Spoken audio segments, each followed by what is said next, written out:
It's an interest of mine. I'm working in more or less scientific and engineering related trade.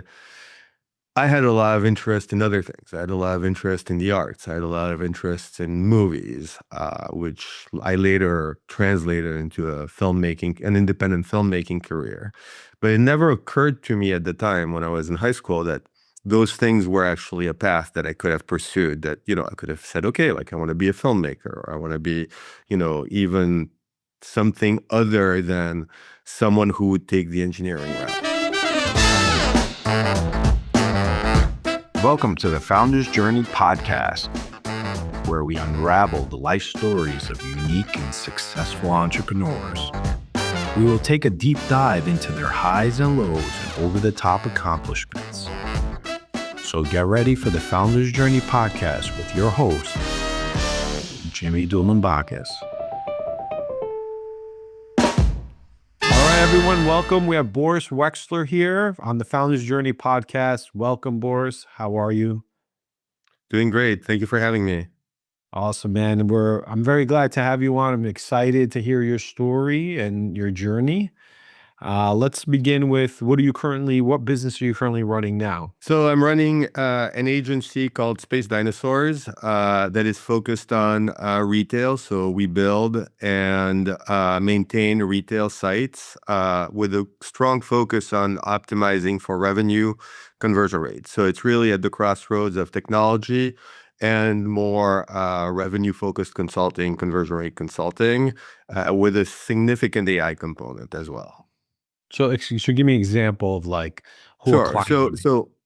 So for example, we'll run the sites. We've built the sites for companies like Tapestry, who runs Coach and Kate Spade, a mattress firm, a lot of large retailers. We work with companies of all sizes. We have smaller ones as well. And we usually will come in and either take up the maintenance or come in and optimize.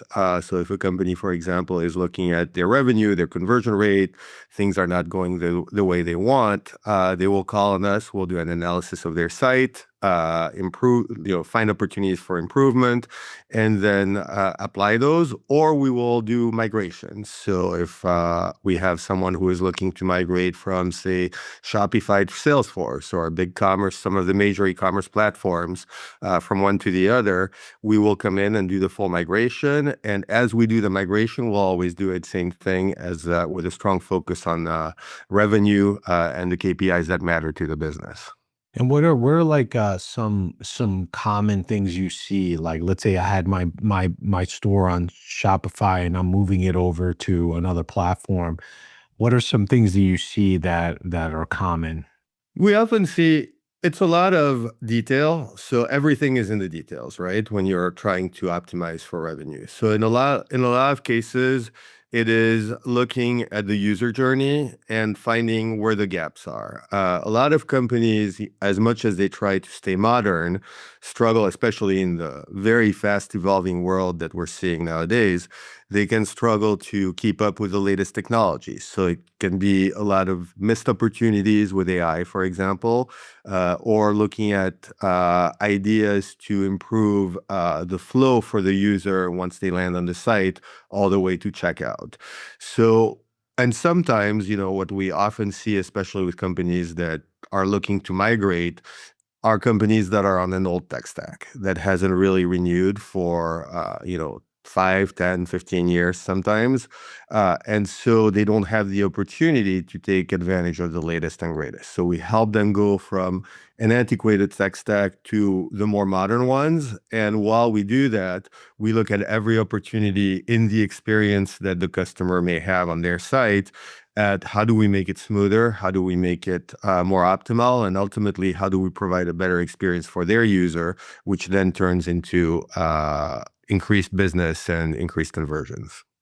So it's like they're in a car that's from 1990s where it's like roll down windows, they got to crank the seat, and then you bring them into heated seats, the GPS, self-driving, like they're allowed. So they're able to use the updated technology, which is to better their business. That is one scenario. The other scenario is they have a Tesla, They have a modern car, but they're not using all the functionality, or there are some things that are not active, right? The self-driving mode is not active. So we come in and we look at all the opportunities, if they are on the more modern tech stack, to actually take full advantage of it and make the most of it. We have one customer, as an example, that we came in last year in October. They had just replatformed, and when they replatformed, their conversion rate actually tanked because the replatform was not done in an efficient manner and ultimately was not taking advantage of all the opportunities that existed. So we came in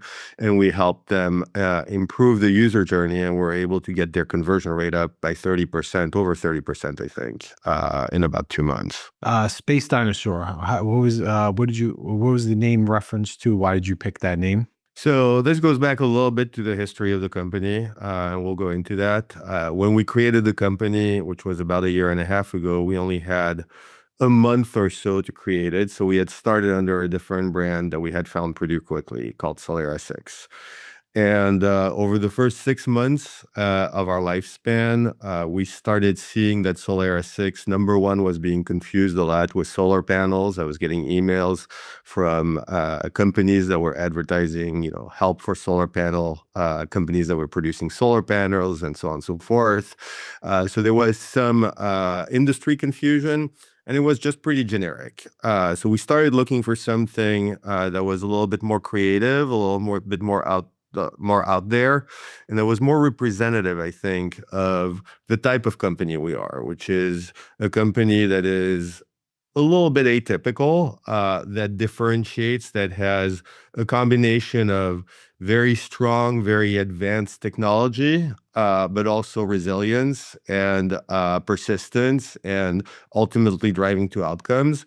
We talked to a number of our investors, and we had, and advisors, and one of our advisors, Ryan Urban, who is a very strong in marketing and is someone we've been partnering with for a number of years, came up with that idea. He owned the domain, and he sent me a text one night.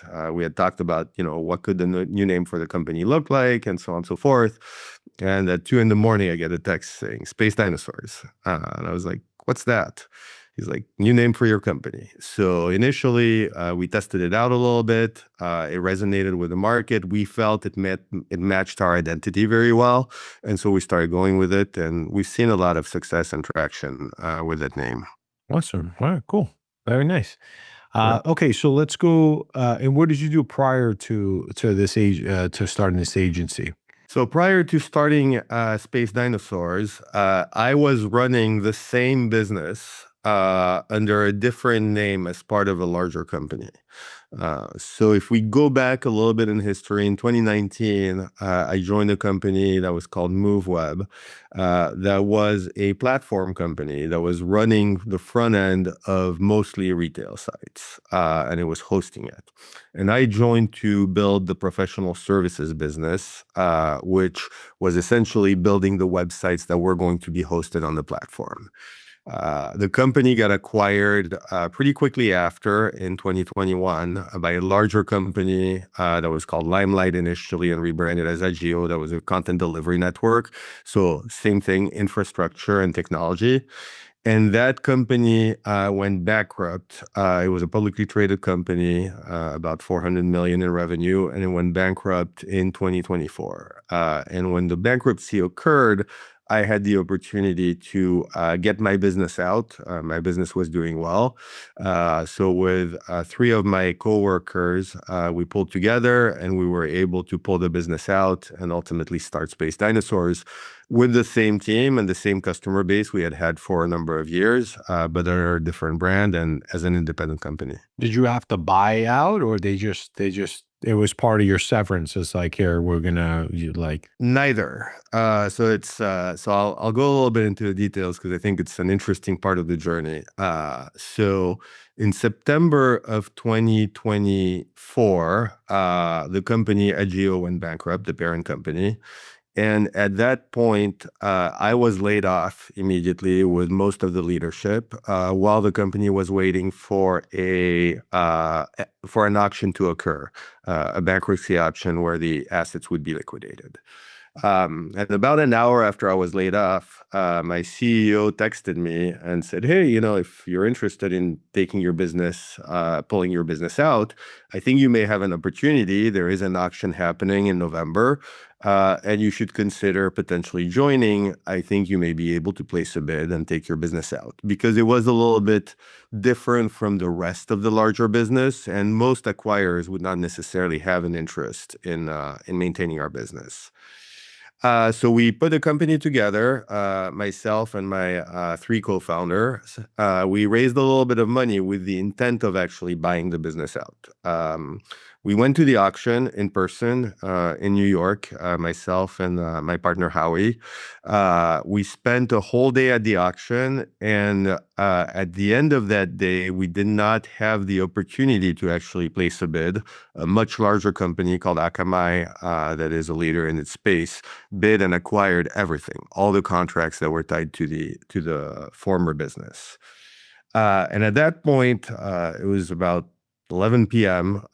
And I just walked up to the people at Akamai and said, "Hey, could we have a conversation around potentially me spinning this off? Because it feels like this is not your core business, and it's something that could be beneficial to everyone, including the customers." They were open to entertaining the conversation, so I stayed over in New York. The next day, I actually met with them. They considered it and ultimately said, "No, we can't really do that at this point. We just bought it, and for a variety of reasons, it's not in our interest to do so." And next day, something pretty extraordinary happened. Our biggest customer, who was aware at the time that I was trying to spin the business out, called me and said, "Look, we love the work you're doing for us. We love working with you. And ultimately, if you decided to go independent, we would be open to following you." And so at that point, I started calling all my customers and asking if they would be open to coming with us and following us into this new venture. And every single one said yes. It took about a month and a half. Some were a little more hesitant than others, but ultimately everybody said yes. And when we went back to the buyer, Akamai, and said, "Look, this is what's happening. We'd like to take the business out. The customers are following us." They were kind enough not to block it. They were actually very supportive at that point. They had put some thought into it as well. And instead of trying to block it, they offered us a partnership with the idea that the same customers would remain on their platform, and we would help them be happy and satisfied customers of the platform while maintaining their site. And so at that point, we didn't have to pay anything. We could take the business out, but it was mid-December, and in mid-January, everything was coming to an end at the former company. So we had about a month to stand up the company, the new company, and stand up the infrastructure that would carry over the 65 or so contractors and employees that were there. So we did that, and we started operating. On January 15th, everybody's contract with Edgio, the prior company, was over. On January 16th, everybody started working at Space Dinosaurs. Wow, that's a great story, man. Wow, Yeah. that's a lot of sweaty nights, you know? It was a lot of sweaty nights. It was through the holidays too, which didn't help because, Yeah. everybody was not available. And we were in the process of, we were supporting the migration, the platform migration from all the Edgio customers to Akamai. And so we were migrating the customers, standing up a company. It was pretty hectic. I think we got very lucky, and we had a team of people who were very, very dedicated and motivated by the opportunity. Everybody at the company worked night and day to make it happen, and ultimately we landed on our feet. Awesome, awesome. Very good, man. That's a great story. All right. So I want to come back to your experience in the company later, but I want to go back now to, who young Boris is. Like, where did you grow up? Where were you born, grow up? What was your childhood like? Let's talk about the early years. Sure. So I was born and raised in Paris, France. I lived there until I was 18. I grew up in a small suburb of Paris, but that is adjacent to the main city. So I was actually closer to the center of Paris than some people who live in the city. And I was raised primarily by my mom. My parents have a pretty interesting history of their own. Sorry, of their own. My father was 60 when I was born, so he fought in World War II, and he was captured and spent twice 2 years in German camps before escaping and being released and going back to civilian life. My mother grew up in Romania, and she was married to the most famous Romanian writer of the 20th century, whose name was Marin Preda, ended up in the Romanian highest circles of Romanian life during the communist era, and then left Romania in the 70s under circumstances that to this day I'm not fully familiar with. I'm actually doing research in the archives of the Romanian equivalent to the KGB to find out more about her story. She came to France. She had the number at the time of a very, very distant cousin who happened to be my dad. And so they got together and they had me as their only child. I lived with my mother most of the time, but my dad was very present at least for the first 10 years of my childhood. And I grew up really as both of them had foreign roots, but I grew up with a very strong French identity. Awesome, awesome. And what was life growing up in France and Paris? Like, what was it? What was your life like? It was very different from American society. You know, I have a teenage son now who is going through high school, and I wonder all the time about all the differences that I see between how things were in France and how things are here. It's a much smaller world, right? Paris is a very, very small city for a capital. You know, it's 2 million people, which makes it one of the smallest capitals, like large capitals in the world. So it was an interesting phase. I grew up I'm Jewish myself, but I grew up in a Catholic high school, and middle school, where I had a very good education. I had a good social circle, but I wasn't very exposed, I think, to the rest of the world besides some trips I took with my parents until later in life. So I ended up having a good upbringing. I have good memories of my childhood. I think it was probably less opening, it was very secluded within a certain part of society, if that makes sense. It was a lot of, the wealthier portion of Parisian society that went to a private Catholic school. And I think I was able to open up to the rest of the world later when I went to the university. When I look back on these years, I think, it wasn't a very diverse experience, I would say. Yeah, no, I mean, listen, it's your experience, right? But it's interesting that you reflect back to it and you think about it now. You're like, oh, um, like I think about it too. Like growing up where I grew up, was I in a bubble, right? Even though there was diversity, like I lived in this neighborhood and, it was a certain type of people and economy. And, I didn't know we were lower middle class until I got to high school, right? Because then I saw kids driving cars and had really nice clothes, and I was like, "Oh wow, where are they getting all this money from?" 'Cause I just assumed no, everyone had the same amount of money we had, which was not much. All right, so so you're the only child. You're in Paris. You're going to a Catholic school, and how are you in school? Like, what type of like academic kid were you? My mother had a very, very strong work ethic that she impressed on me. And she always pushed me a lot. So I was within the top of my class or at the top of my class for many years, probably until my mid-teens. And I think during my mid-teens is when my parents fully divorced and separated and never talked to each other again. I think a number of things happened that made my focus shift a little bit. And after that, I was still good in school. I was very focused on sciences, but I was I was good without being necessarily at the top, but I was very, very involved in studying. It was the biggest part of my life. And I think that's something that really came a lot from my mother From and a hard work from the ethic. culture she impressed on me. And as Yeah. you said, I think a bubble is a good way to put it. Like I think I was growing up a lot in a bubble, like in a very finite circle, where generally speaking, it was a good school. So I was surrounded with kids that were also academically very focused. So that helped. That was like there was no room for being lazy because all the kids were studying. Exactly. Um, Exactly. and so you go off to high school. What are you thinking your senior year in high school? What do you think? Like, what do you want to do with your life? It's a great Are you even question. thinking that? Is my question.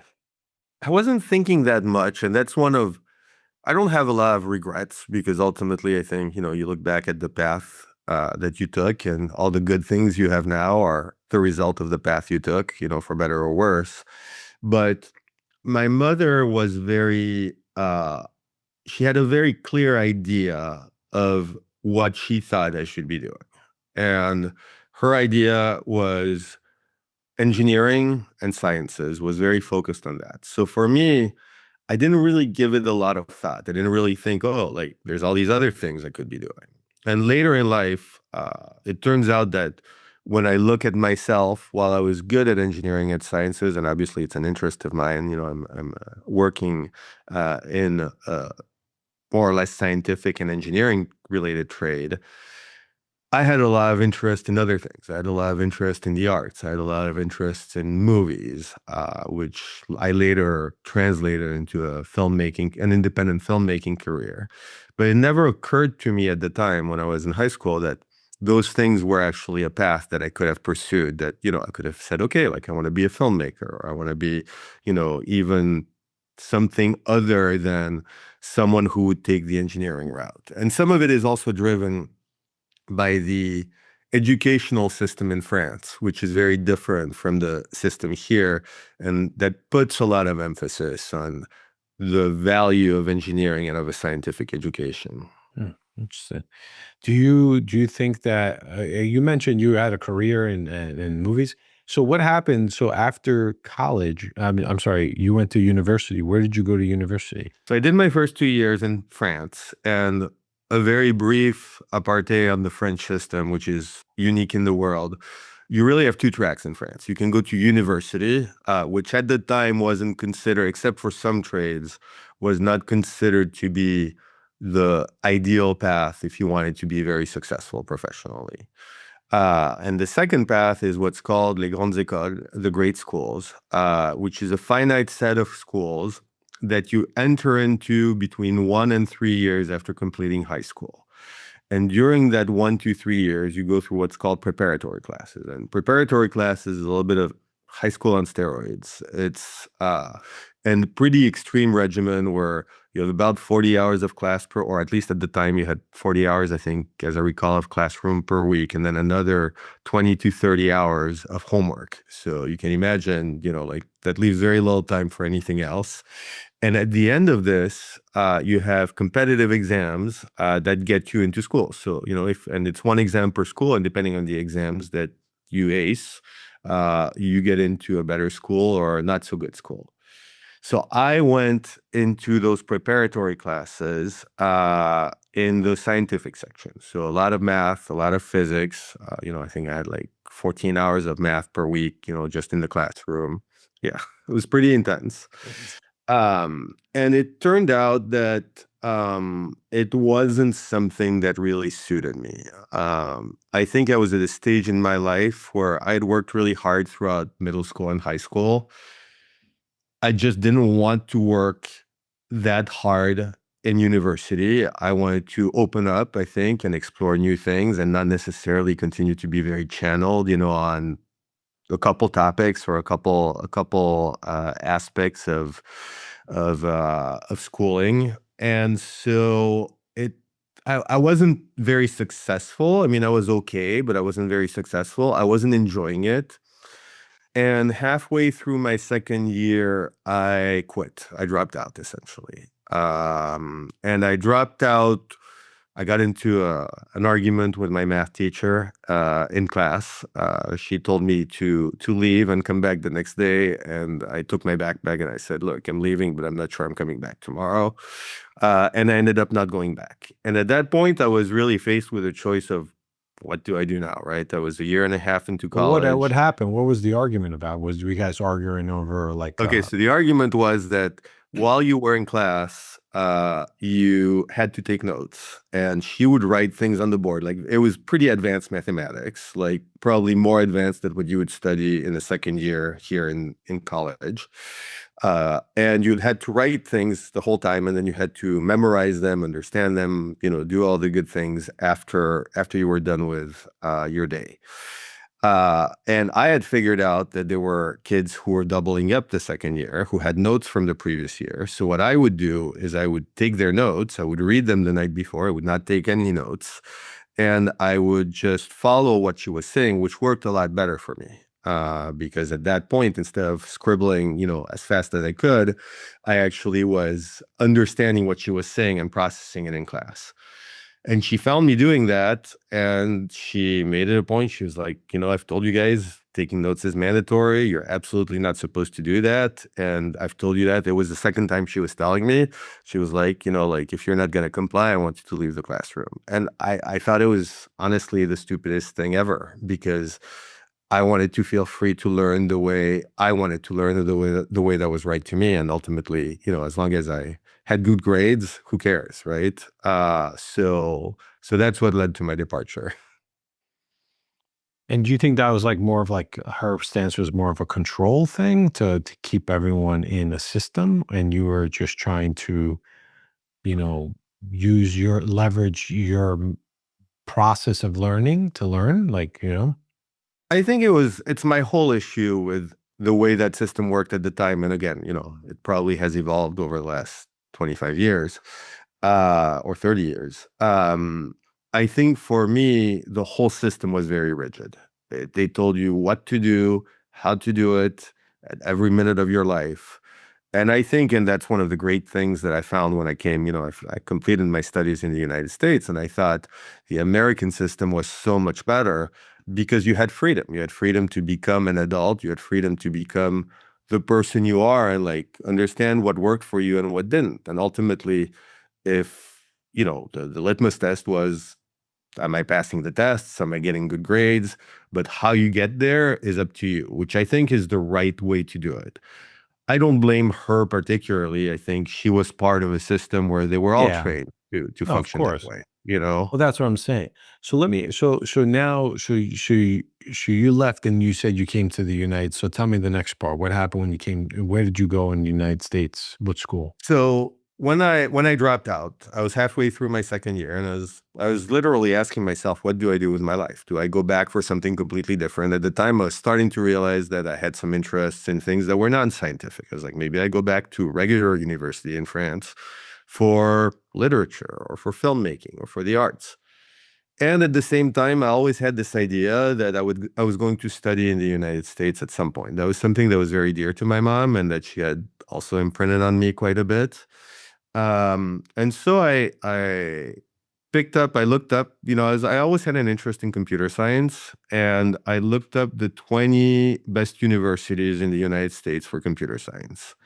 And I just sent query letters. I sent letters saying, what does it take to be admitted? Can I get a package? And so on and so forth. And I got in return 19 packages that were pretty comprehensive and would have been hard for me to fill out properly because I needed recommendation letters from my primary teacher that I obviously didn't live in very good terms with, and so on and so Yeah. forth. And then I got one call, and I'll always remember that day. One night, it was like an evening. I was in my room. My mom walks into my room, and she's like, "You have a call from the United States." And I was like, "Well, okay." And it was the director of admissions of Washington University in St. Louis, which is the school I ended up going to. It was at the time the biggest international school in the United States. They had, I think, like 40% of their student body was international. And she was like, I liked your profile. I thought it was interesting. If you want to come visit the campus, we'd love to host you. And then we can take it from there. And so my mom bought me a plane ticket. I came to the US. I visited the campus. I had a great conversation with her. They sent me a very lightweight package to fill out, like they wanted a little bit of a record. I think I was pretty transparent with her about what had happened and my interests. And they ended up admitting me. And Nice. so I transferred as a junior to an American university, to Washington, to WashU, and I did my junior and senior years here in the US. And how was that experience, like coming from France and then now being in, the university in the United It States? was it, it was pretty wild. I mean, it stays in my my recollection of it is still probably two of the best years of my life. It was just a completely new universe. I came in, I didn't really know anything. I did very well my last 3 semesters. My first semester was harder because I had to adapt. I had to adapt to the complete freedom, or what felt like complete freedom, that I had there, where you pick your classes, you pick when you want to go to your classes, you pick what you want to do, you pick your schedule. You have 15 hours of classes per week, and the rest of the time you do whatever you see fit. So it was definitely a big adjustment. I made a lot of friends, some of who I still have to this day, a lot of international friends. I really completely opened up my horizons. And It was, I mean, I think I grew a lot. I think I had a lot of fun. I grew a lot. I learned a lot. And I think I found a piece of myself that I didn't really know, that I didn't really know existed around doing things. I minored in psychology, things that I didn't know were really a possibility, because in France, you don't have that option to really minor in something completely different from your major, things of that nature. So it was a great experience. And I'd recommend it to a lot of people who maybe grow up overseas or even grow up here. Go do a year or two of university somewhere else, somewhere completely different, and you'll see things that you would never be exposed to otherwise. Yeah, absolutely. And same for, uh, growing up in the United States, studying abroad, right? Is huge. Absolutely. All right. So now you graduate college and then what happens? Where do you go? So I graduated college, and my first job was in Chicago, where I still am, at a company that was called American Management Systems, which was a consulting company, a technology consulting company. That's when my career in technology consulting really started. And I had a choice between a couple jobs. I had the job with Citibank on the East Coast, that one in Chicago. I had made some friends in Chicago. In the meantime, one of my best friends from college was moving to Chicago. So I decided to come here. And I decided to come here in part because my idea with joining a consulting company was this idea that I would get to travel, I would get to see the world a little bit, or at least see the United States, be sent on missions all over. And things didn't really pan out that way. I ended up being staffed on really old technology, a mainframe from the 70s, with a language that I hadn't even learned in school because it was so antiquated. In the suburbs of Chicago, in a distant suburb called Chicago Heights, which was an hour and a half commute every morning and every afternoon, every evening. So I did that for a year. I certainly learned, like more what the corporate world was like and so on and so forth, but I wasn't enjoying it. So at the end of the year, I had to either sign up with that company for an extended period because they needed to sponsor me for a visa, or I had an option to just go back to France. And I decided to go back to France at that point, and spend the next 4 years there. I started my own company. That was my first business there, before I came back here a few years after. What was that business? What were you doing? So that business was called EvaTech. It was a little bit of SaaS before SaaS really existed. It was software as a service, but we were building, at the time, eBay was very prominent. Craigslist didn't quite exist, but it was the time where auctions and classifieds were a big thing online and were becoming a big thing. So we had built a system that was implanting auctions and classified modules on third-party sites, on our customer sites, and we would charge for them. And it was a network, so if you posted something for sale, say, on a newspaper site, the item would show up for sale on a dozen other sites that were our customers as well. So you had a lot of distribution, as a user when you were publishing something for sale. We raised a pretty significant amount of money for the time. The venture was ultimately not successful. A big portion was, candidly, I had two business partners. I think the oldest one was 23, so we didn't know much. And we were also very dependent on our customers, who were all usually dot-coms or online businesses. And when the dot-com bubble burst in 2001, we lost, I think, 75% of our customers instantly, either because of budget cuts or because they disappeared within the span of 2-3 months. So ultimately, the venture was not successful. It lasted for a couple of years, but I learned a lot. It was definitely an incredible experience, from just learning what having your own company means, owning a business, growing a business, and all that. And then from there, where'd you go?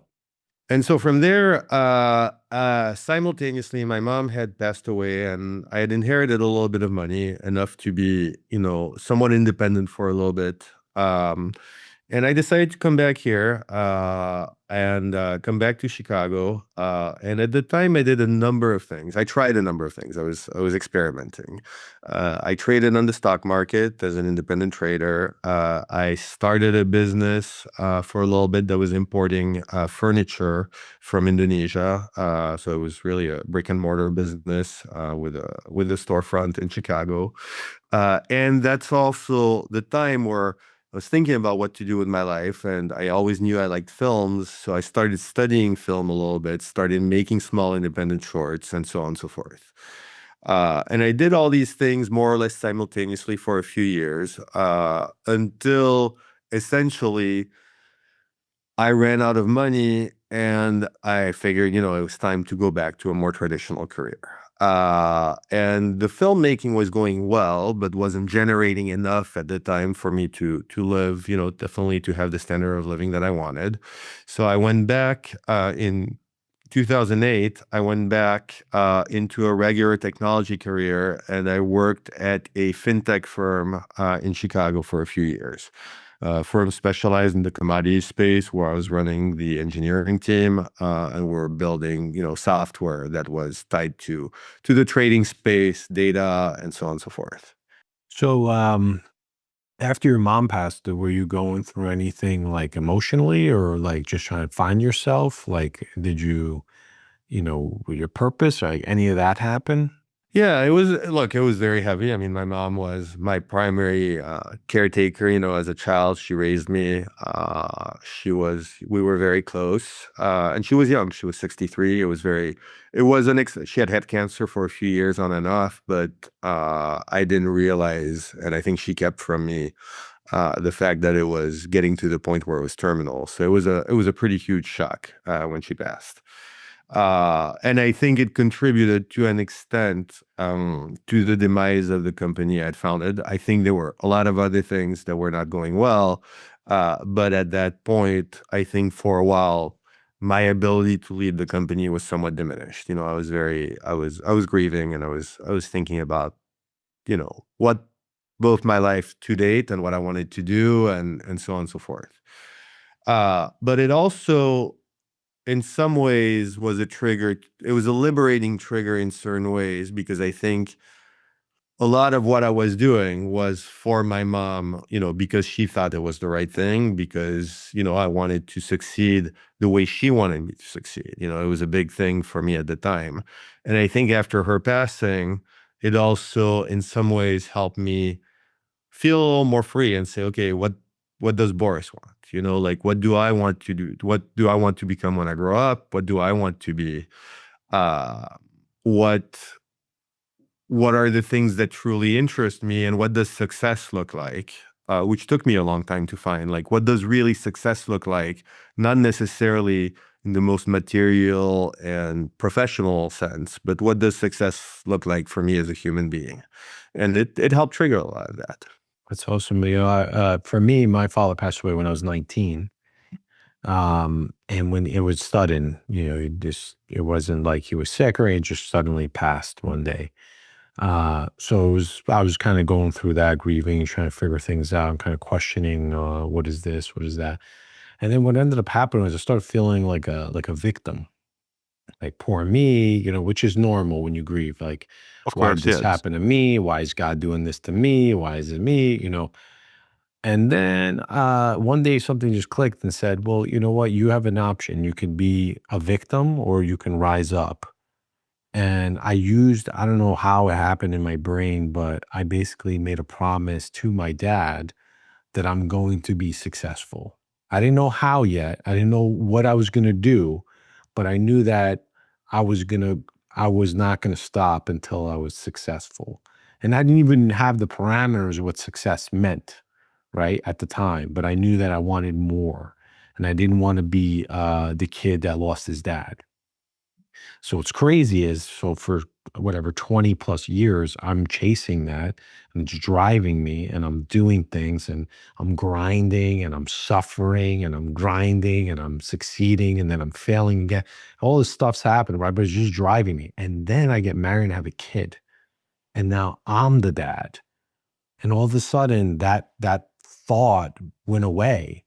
And now I'm like, I don't know what to do. Like I was lost because I had that thought. It was driving me for so long and then it was gone because now I became a father.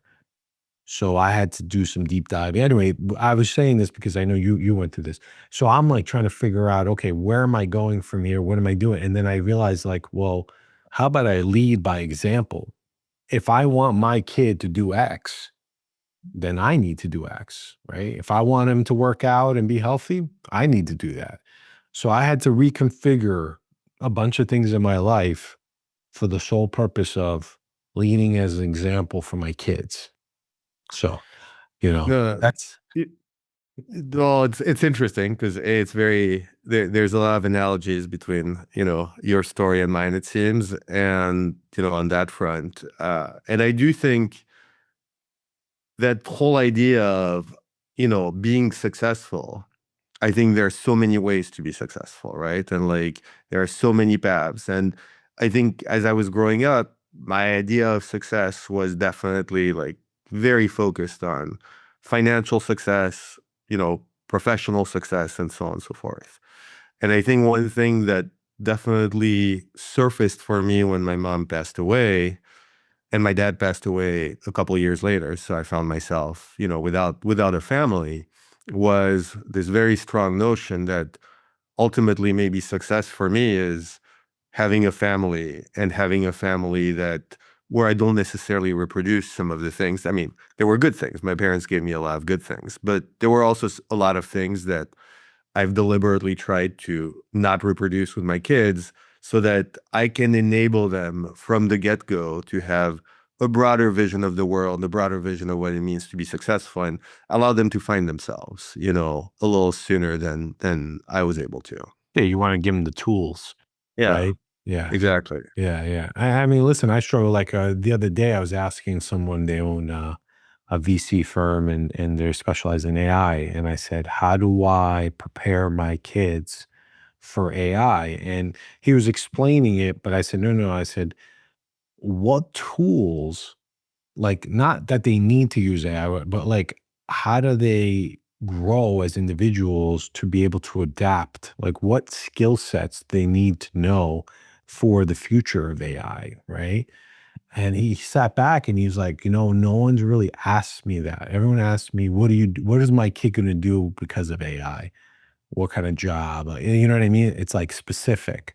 I'm trying to figure out, like, do I teach them how to fail? Do I teach them how to explore multiple topics at the same time instead of focusing on one? Because we don't know how everything's going to change, right? So, that's great. I thank you for sharing. I just wanted to share too. I didn't, I know that And this podcast is about you, but I wanted to interject a little bit because I thought it was good context. But okay, so you started the business, it failed, right? tell me what you told me what you learned from it, right? You were, things that were going on, you were trying to navigate. Where did you go from there? What was your next step? So now you're in Chicago still, correct? So And what I was happened? in Paris. Sorry, that's something that wasn't clear. Like I was in Paris the whole time where I started the business. Okay. So I had moved back to Paris. I stayed in Paris for 4 years. I moved back in 1998, and I came back to Chicago in 2002. Um, Right. So when you came back in 2002, you started working at that company, right? so from 2002 to 2008, I did a variety of things. That's where I was doing trading, and I had the Well, store, and I started doing filmmaking, and so on and so forth. I had a number of business ventures.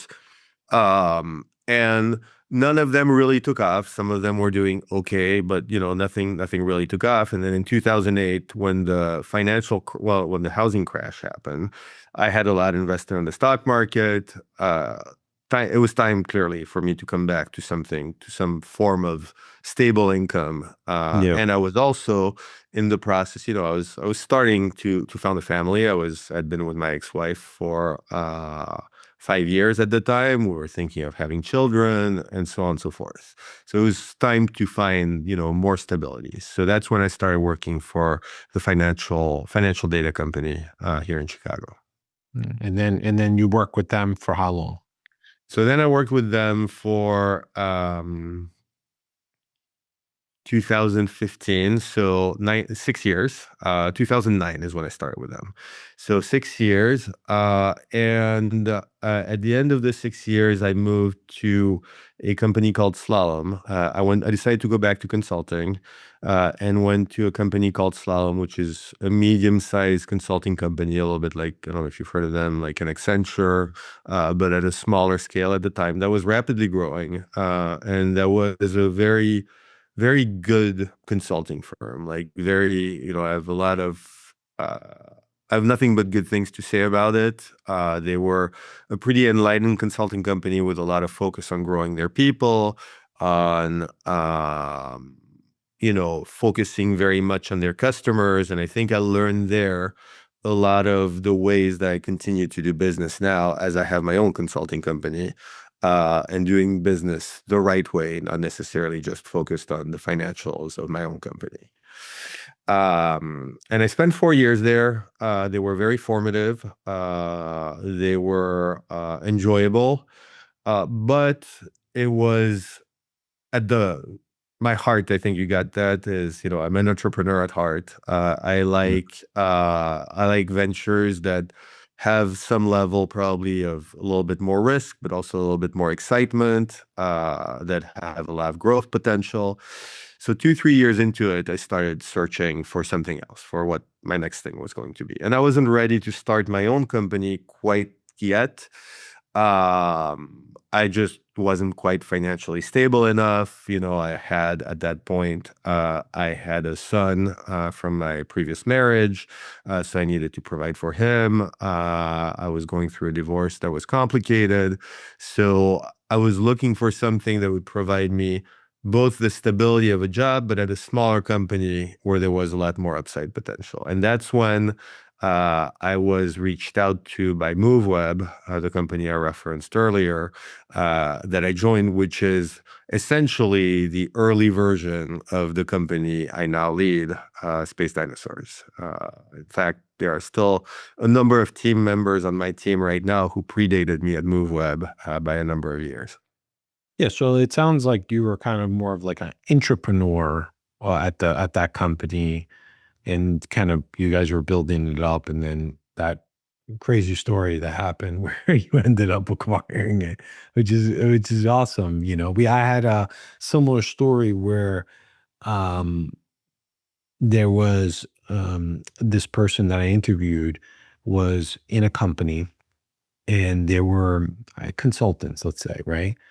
The company got acquired, right, by a publicly traded company. It Yep. was like 2001, and they decided to shut down that department. Okay, they were Interesting. like, tell the Yeah. customers to go find someone else to service them.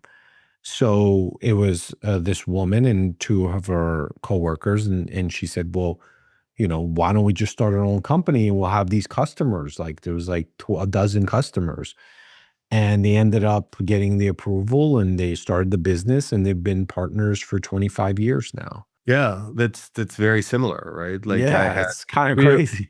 very, very similar. In this case, I think ultimately our customers would have had a spot to continue. Like they weren't completely shutting down, but they didn't really have a plan as to how they were going to maintain it. Yeah. And that's what led, I think, to Akamai letting us take the business, which was at the end of the day, they did not have a strong interest in maintaining that business and taking on, a team of 65 people with everything that entails for something that wasn't their core. So I think it worked out well for everybody, but again, we got very lucky. Yeah, listen, man, where there is misfortune, there's opportunity. Okay, so here's what I wanted to ask you. You can go back, let's say you're walking in the street or you're in a bookstore, coffee shop, and you run into your 20-year-old self, right? At this point, you're in France in your second year, right? You're in the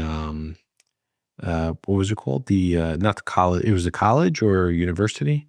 So it's called preparatory schools. So it's Preparatory like school. you can call it Yeah, college. yeah. I mean, So yeah. so you M- so you got 5 minutes. You see Yep. yourself 20 years old. What do you tell yourself? It's a great question. I think I tell myself not to waste any time. Like I think there were the years after my mom passed away and the company went down were, between 2001, 2002 and 2008, where I was experimenting and I certainly learned and I certainly grew. But ultimately I kind of sat there, and if I had continued on a career track, having inherited from my mom a little bit of money, if I had grown that money instead of saying, okay, I'm just going to spend these years experimenting right and left, I think I could have been sooner at the point where I had my own company, where I was independent, Mm, and so on and so yeah. forth. And I think these years, like the years when you're in your 20s, I mean, they're very precious years because that's when you're in some ways at the peak of energy, of just your brain is at its peak. You have the ability to do so many things that later on are harder to do just because at the end, once you have a family, once you're a little older, you have more obligations, you have more responsibilities. At that point, I had nothing tying me down, like literally nothing. I had no parents, like I mean, my dad was still alive, but he passed away pretty soon after. And I think I had the opportunity at that point to either to create something more longer term versus creating these small businesses right and left, or to maybe work for like 3, 4, 5 years at a company. I had some opportunities in France with notably a startup that I had invested in that turned out to become, the French Amazon, like a very, very, very successful company where one of the partners had left at that time. I had the opportunity to come in and replace that partner. And I chose not to because I wanted my freedom, because I wanted to explore, because I wanted to do all sorts of things. And ultimately, it's what I was telling you earlier, right? Like all the choices I made, good or bad, they led me to all the things that I now have that I cherish. So it's hard to go back and say, hey, do something different. But I think if I had to pick one thing, that would be it. Mm. And do you think being an entrepreneur now, well, you were at parts of your career and going back and forth, but now being an entrepreneur, leading this team and whatnot, what's your lifestyle like? Do you have better quality of life, or is it just you're working all the time? Like what's happening? I wouldn't say that being an entrepreneur has transparently, for now, improved my quality of life. I think it's given me certain things that are important to me that I enjoy. It's given me, I mean, I sat for 4 years, 3 years, I think, since we got acquired until the company went bankrupt, the parent company. I sat there watching one bad choice after another being made, being unable to do anything about it, right? Like, so I enjoy very much having control, myself and my business partners, we have control of our destiny. And if we make mistakes, there are mistakes, we own them. If we succeed, it's our successes. And that's very, very gratifying. And I also have the ability and the opportunity to build a company that functions around principles that I think are important and are the right ones, and so on and so forth. I would say that my quality of life probably in the short term has diminished because I do work all the time. Like I work all the time, and because we're a small company where there's more work than there are people, and we're not VC funded or anything. We raised a little bit of money. We used it, really just for cash flow, but we don't have much of a cushion. So we're always in that scenario where I don't get to go on vacation and disconnect, even for a week, right? Like I work pretty much every single day of the year in one form or another. It's not going to be forever like that, right? We're in No, a high that's what I was growth going to say. phase. It's early on, so you got to do it It's now. early Yeah. on, exactly, and I recognize that, and I'm very okay with it.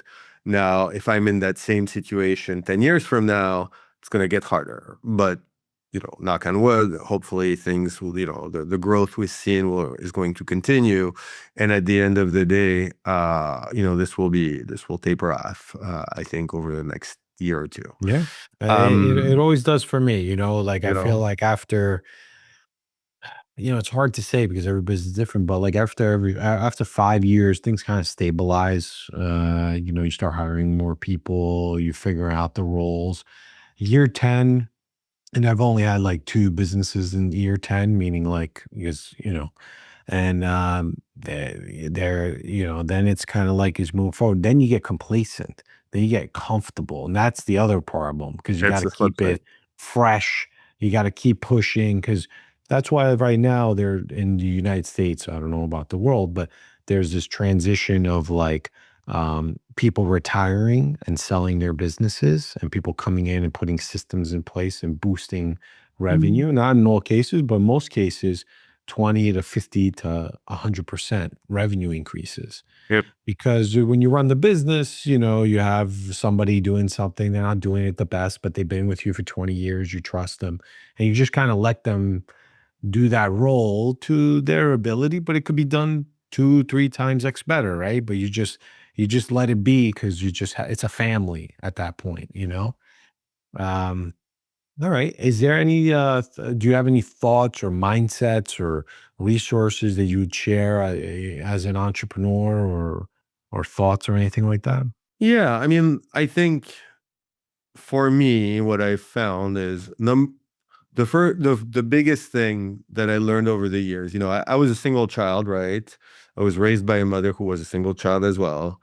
And I think my business partners from my very first business would probably attest to the fact that I was pretty centered on the way I thought things should be. I wasn't necessarily very open at the time to feedback and input. I was very directive. And over the years, what I found is that's not the way you're successful in business. And there are businesses, very famous ones, that have leaders that operate in that way.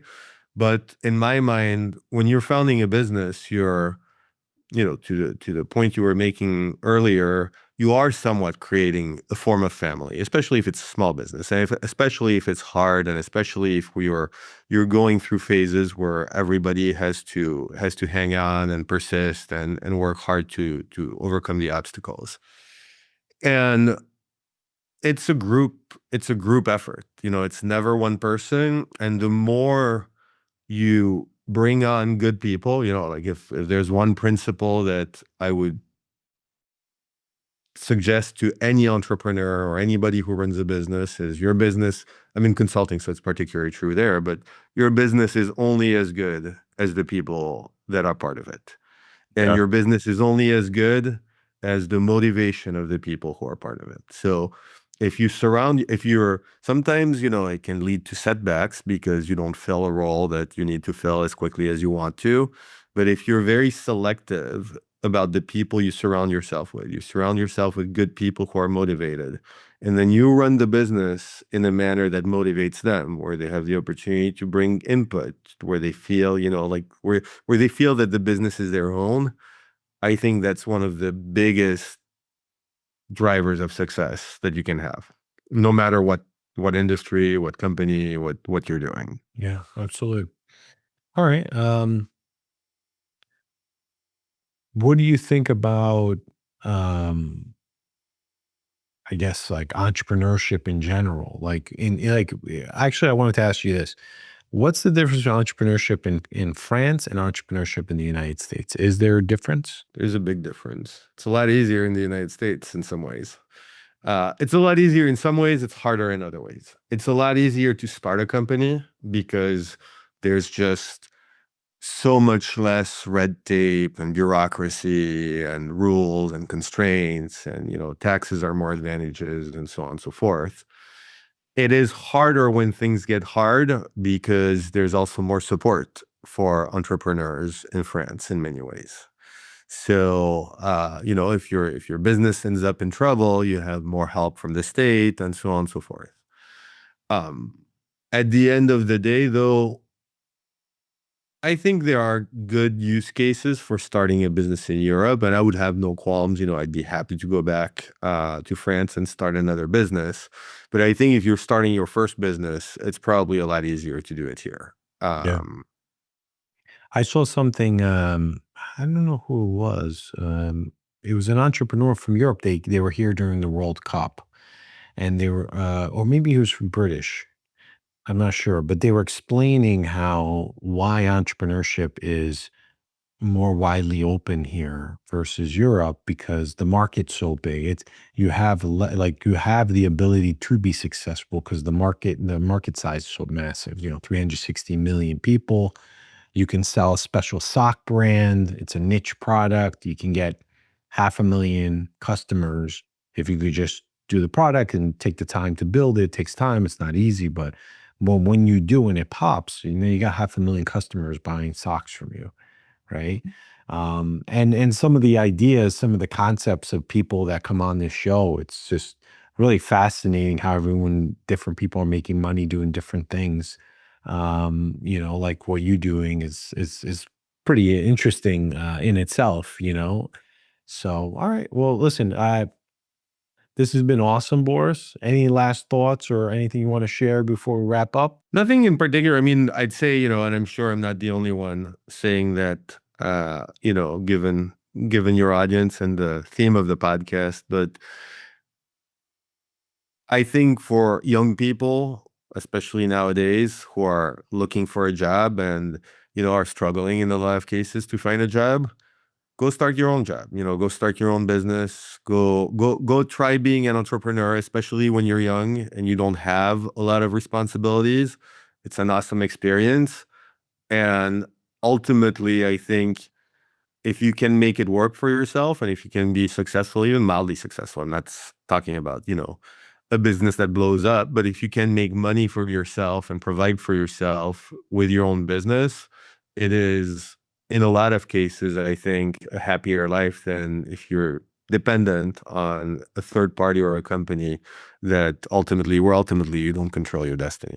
Yeah, I mean, look, if you look back at the 2009 crisis, right, the recession, everyone thought that their job was secure until it wasn't secure, Yep. and lots of people were laid off in different sectors, and it impacted a lot of people. And as this country grows or any country grows, there's always going to be some type of cycling recession, right? Every whatever 30 years, there's something that happens, and lots of people lose their jobs, and they're saying AI is going to cause a lot of this now. So we'll see, but the only I say, look, I can't predict the future, right? I can only prepare. So that's what I do. Exactly. Boris, it's been great. Thank you so much. Your story has been fantastic. I really enjoyed just everything about it, and I hope you had a good time being on the podcast as well. No, absolutely. Thanks a lot, Jimmy. Thanks for having me. This was great. Thanks, Boris.